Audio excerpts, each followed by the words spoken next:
प्रतिदिन शिक्षाप्रद, रोचक व प्रेरक कहानियां सुनने के लिए हमारे YouTube चैनल स्टोरी स्टूडियो 2024 को सब्सक्राइब करें। अब हम शुरू करते हैं हमारी आज की कहानी। शीर्षक, भोग अर्पण कैसे किया जाता है। प्राचीन काल में एक परम शिव भक्त राजा था। एक दिन उसके मन में इच्छा हुई कि सोमवार के दिन अपने आराध्य भगवान शिव का हौद को दूध से लबालब भर दिया जाए। हौद का अर्थ है वह भाग जहाँ जलेरी सहित पिंडी स्थित होती है। जलेरी का हौद काफी चौड़ा और गहरा था।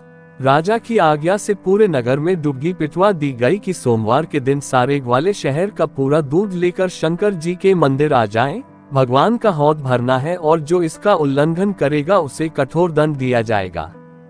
राजा की आज्ञा सुनकर सारे ग्वाले बहुत परेशान हुए।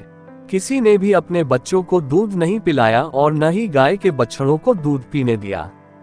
दूधमुन्हे बच्चे भूख से व्याकुल होने लगे। सभी ग्वाले सारा दूध इकट्ठा कर मंदिर पहुंचे और भगवान शंकर के हौद में दूध छोड़ दिया। किंतु आश्चर्य, इतने दूध से भी हौद पूरा न भर सका। ये देखकर राजा बड़ी चिंता में पड़ गया।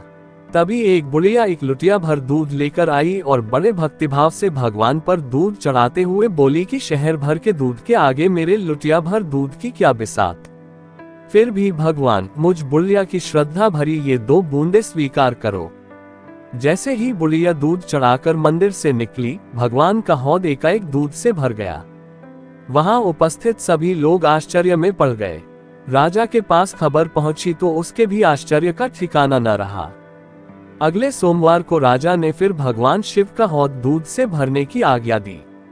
पूरे नगर का दूध भगवान शंकर के हौद में छोड़ा गया, परंतु फिर से हौद खाली रह गया।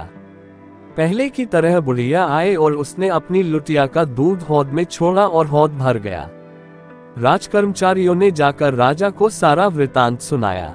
राजा के आश्चर्य का ठिकाना न रहा। उसने स्वयं वहां उपस्थित रहकर इस घटना के रहस्य का पता लगाने का निश्चय किया।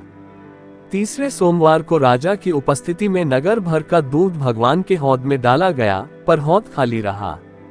इसी बीच वह बुढ़िया आई और उसके लुटिया भर दूध चढ़ाते ही हौद दूध से भर गया।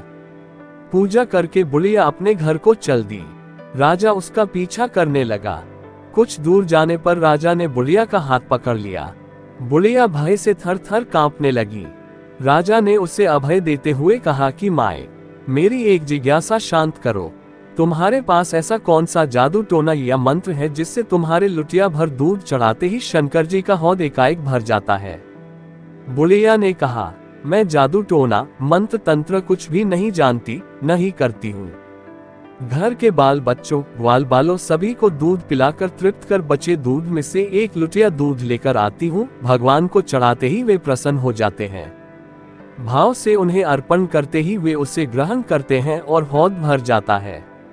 किंतु तुम दंड का भय दिखाकर जबरन नगर के सारे बाल बच्चों, गुणों व ग्वाल बालों का पेट काटकर उन्हें भूख से तड़पता छोड़कर सारा दूध अपने कब्जे में करते हो और फिर उसे भगवान को चढ़ाते हो, तो उनकी आह से भगवान उसे ग्रहण नहीं करते और उतने सारे दूध से भी भगवान का पेट नहीं भरता और हौद खाली रह जाता है। राजा को अपनी भूल समझ में आ गई और आगे से उसने किसी को भी कष्ट नहीं पहुंचाने वाली हरकत की कसम खा ली। इस कहानी से हमें ये शिक्षा मिलती है कि पूजन कर्म करते समय रखें इस बात का ध्यान, मेरे पास जो कुछ है वह सब उस परमात्मा का ही है। मुझे तो केवल निमित्त बनकर उनकी दी हुई शक्ति से उनका पूजन करना है। इस भाव से जो कुछ किया जाए वह सब का सब परमात्मा का पूजन हो जाता है। इसके विपरीत मनुष्य जिन वस्तुओं को अपना मानकर भगवान का पूजन करता है, वे अपवित्र भावना के कारण पूजन से वंचित रह जाती हैं। अगर आपको हमारी कहानी पसंद आए हो तो अपने मित्रों और परिवारजनों को जरूर शेयर करें और हमारे YouTube चैनल स्टोरी स्टूडियो 2024 को सब्सक्राइब जरूर करें।